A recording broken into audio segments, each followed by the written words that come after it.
But as promised, we are joined right now by a two-time inductee into the Naismith Memorial Basketball Hall of Fame, an 11-time All-Star, a 1993 NBA MVP Award winner. He won an Olympic gold medal as a member of the 1992 NBA Dream Team. He's won 5 Sports Emmy Awards for his work on the Inside the NBA show, which is now airing on ESPN and ABC.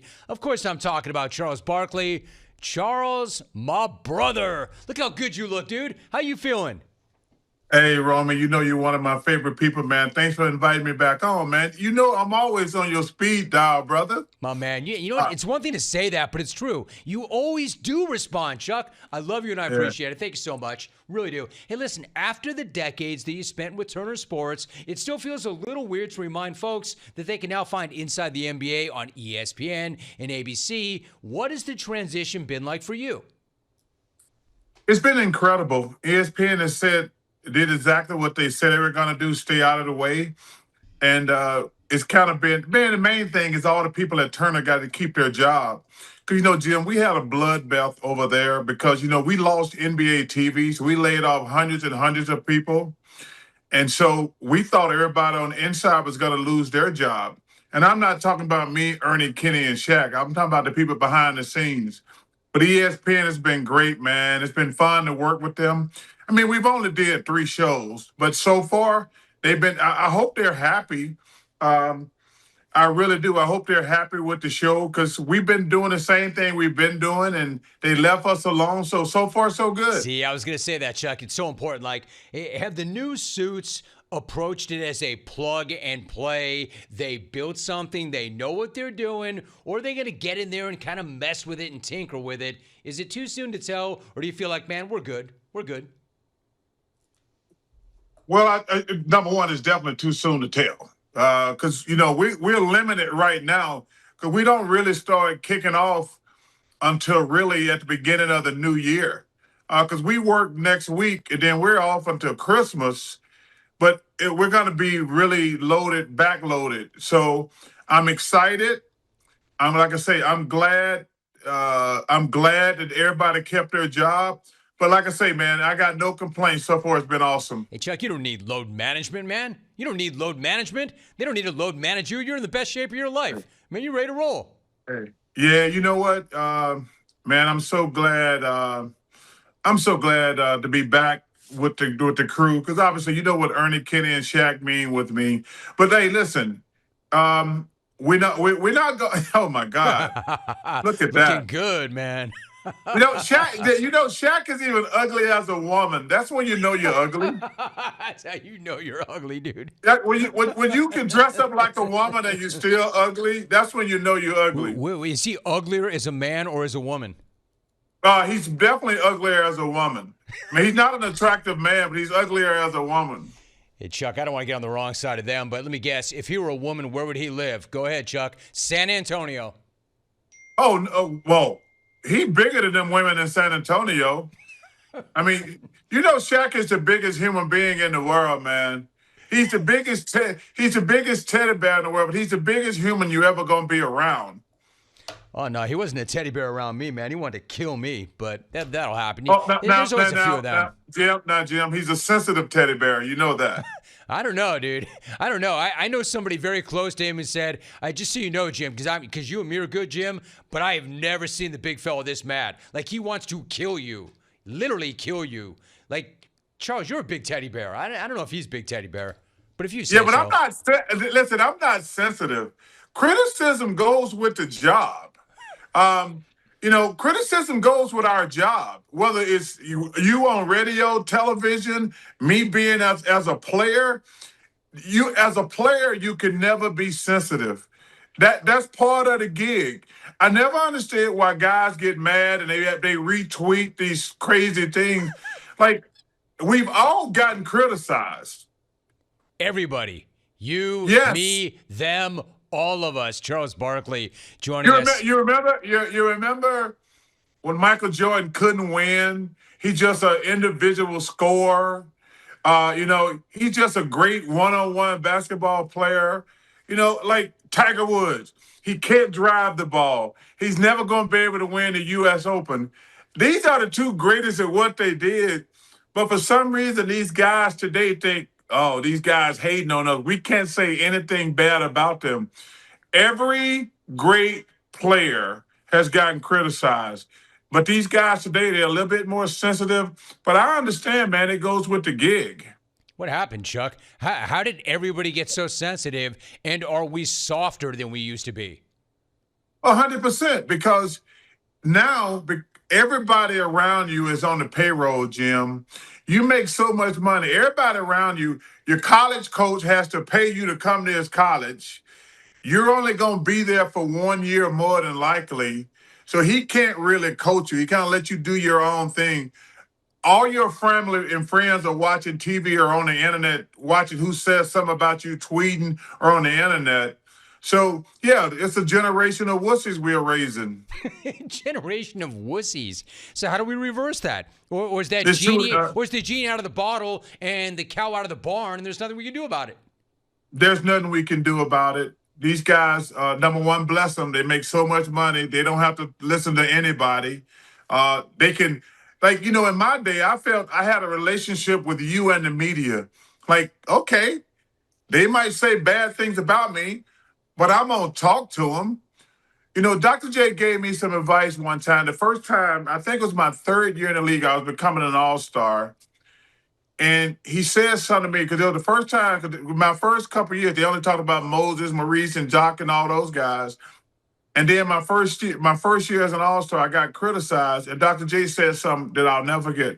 Hey, don't get mad at every criticism, but the first question you have to ask yourself, is the criticism fair? I said, what? Some criticisms are fair, Jim. And they're not personal. I mean, that's just like, yeah. When you get criticized, sometimes the criticism is true. Now, some guys take shots at you that are unnecessary. But the first question Doc said, before you get mad or don't want to talk to a reporter, ask yourself, is the criticism fair? That's the first thing you should ask yourself. That's really interesting. Charles Barkley joining us. So you had Doc. I mean, you had one of the great mentors. Hey, Chuck, it's almost impossible for me to put this on you, but everybody loves you. As you look back on your career, could you pick one or two teammates that your favorite guys that you loved to go to battle with, the guys that you loved to run with, the guys you loved off the floor? Can you single out a few guys that you really loved? 100%. Derek Smith, rest in peace. Rick Mahorn, Mike Jaminski, Johnny Dawkins. Those were my guys in Philly. In Phoenix, there was Mark West, Sid Ceballos, Kevin Johnson, and Dan Marley. Those guys, man, I love those guys like brothers, because they were always there for me. And, Jim, my biggest regret, I was not able to bring a championship to Phoenix. I really wanted to win a championship in Phoenix. I couldn't get it done against Michael, obviously. And then the next 2 years, us and the Rockets were going to win it. And they beat us both years in 7 games. But those guys were always special. They were always there for me because, the negative of being a star like I was, I get criticized for not winning a championship. Nobody ever said Ceballos or Mike Jaminski didn't win the championship. They never said Mark West didn't win a championship. But it's all, I tell people, it's a double-edged sword. You get all the credit when you're a star, but you get all the blame when things don't go well. And that's just the way it is. Is it fair? 100% not fair. But that's just how it is. And you can't run from it. That's just a responsibility of being a great player. It's a double-edged sword. It's a weird thing, Chuck, because, I mean, you were a supernova and one of the greatest of all time. So, yeah, you're going to have to wear that, unfortunately. And then you got a bunch of randos who are running around who gravy-trained other stars to get rings that, well, they have rings, So there's really no rhyme or reason. Let me ask you this. Did you have to make... Hold on. Let me say... Please. And I hate those guys, okay? I literally hate these guys. When they introduce him, they're like, well, he's a champion. I'm like, well, he was on a championship team. Yeah, he was. And I said, and I don't want to be a hater because if you're on the team, you're on the team.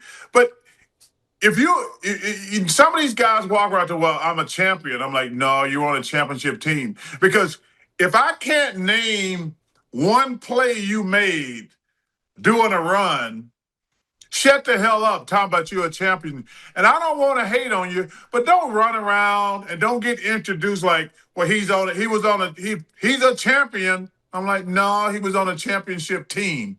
And make sure you clarify that. Some of these guys walk around talking about, well, I was on a championship team. I'm like, yeah, you were just on the team. Hey, let me tell you something. You're right. Everybody is introduced as a world champion, and you're making the distinction between being a member of a championship team and being a world champion. Yes, 100%. 100%, Jim. Chuck, 100%. I don't want to drag anybody, but is there a name? Is there somebody you can refer to who falls under that category, who's walking around like, I am the guy, when they were just a guy? Hey, see, now this is where it gets complicated because we're on the same team now. So if I was still at TNT, I could take shots at these guys, but now we're on the same team. I got to stand down. Yeah, but there are other guys that are not on that team that would fit that category. But it's fun to play that game. Who's on that team? I know who's on that team. I got an idea who you're talking about. Charles Barkley joins me for another moment. My man. Hey, Chuck, what about LeBron? Can you just say this? He hasn't made his debut yet. He's going to turn 41. Is this dude finally, the indestructible guy, is he finally just breaking down and is Father Time kicking his ass like Father Time has kicked everybody else's ass? You know, Father Time always going to win. There's nothing you can do about it. You know, I joked on the show a couple of weeks ago. They said sciatica. They could have just wrote old. It's the exact same thing. Yeah, all old people back hurt. You know, he's got to accept. I hope he leaves sooner than later, because I hate to see great players out there struggling. I really struggled my last year, probably my last 2 years. It was very frustrating and humiliating from me. Obviously, LeBron's a better player than me, but I don't want to see great players just hanging on. I would love to see him have a farewell tour, then just walk away, because he's one of the three greatest players I've ever seen after Michael and Kobe. But I don't want to see him just hanging on just for the heck of it. But Father Time's always going to win, Jim, always. Always. Hey, Chuck, before you go, so Janet and I were in Vegas over the weekend. Meanwhile, the folks on the East Coast... Without me? One of the rare times you weren't there, my brother. Why weren't you there? Why weren't you there? Why was I not in Vegas this weekend? Because let me tell you something. There's nothing better than football weekends in Vegas. There's nothing better than getting up at 9 o'clock in the morning, spending the entire day in the sports book. I was with my grandkids, but let me tell you something. Next time you go, brother, it's a quick little jaunt over. Let me know, because you know I always want to go to Vegas. No, I appreciate that too, Chuck. And we hadn't been in a long time. Janet kind of whisked me out there for a late birthday. But I was going to say, the folks on the East Coast can now check out a new steakhouse and a cigar bar that you're involved in at the Valley Forge Casino Resort in Pennsylvania. Before you go, I got to know about the details. Tell me all about that. Well, number one, thanks for the plug. So the casino, obviously my house is in Arizona, but I live in Philly all summer, and I play golf every single day. And I end up going to the club, to the casino, having some fun. And then a couple of the guys, Ron and Mike, we always end up smoking cigars. And I've never opened up a restaurant before. And I was like, no, that's like something I'm not interested in. I've never did a restaurant, blah, blah, blah, blah, blah. But I always go there because they got a great sports book, and I like to go there and play blackjack. And they're like, you ever thought about opening up a steakhouse? I'm like, nope, not really. And they came to me, and we negotiated back and forth. And I'm looking forward to it. They just broke ground on it. It's going to open up in the next probably 6-7 months, maybe longer. But I'm really excited about it. It's going to be at Valley Forge Casino. It's part of Boyd Gaming. And I'm really excited about it, Jim, because I love steaks and I love cigars. And this going to be my first venture, so I'm excited about it. And you love Blackjack, man. Those are three of the best things in the world. A steak, And a let me tell you cigar. something. I don't give a damn what the dealer got. You always double down on 11, you losers out there. I don't care what the dealer is showing.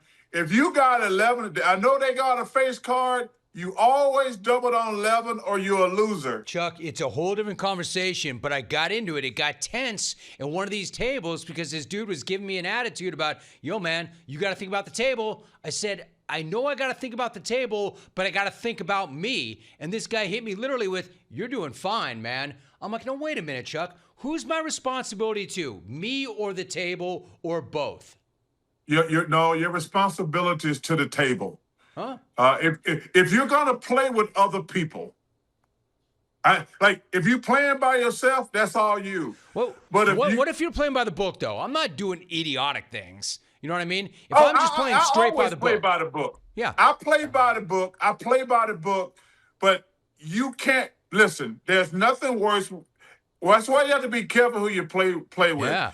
When there's a loser who's got 16, and the dealer's got a face card, and they stay, and then they win and they're happy, and they screwed the rest of the table. That's what pisses me off. Yeah. Yeah, it pissed him off, too. But I was just trying to find that. I said to the guy, I'm like, look, my brother, the last thing I want to do is bleep the table. But if the dealer's got a face card and I've got a 3, I'm going to hit that 3.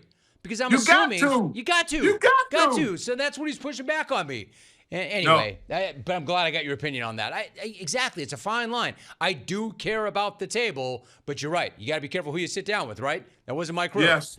If you're gonna play with multiple people, Jim, you gotta protect the table. Okay.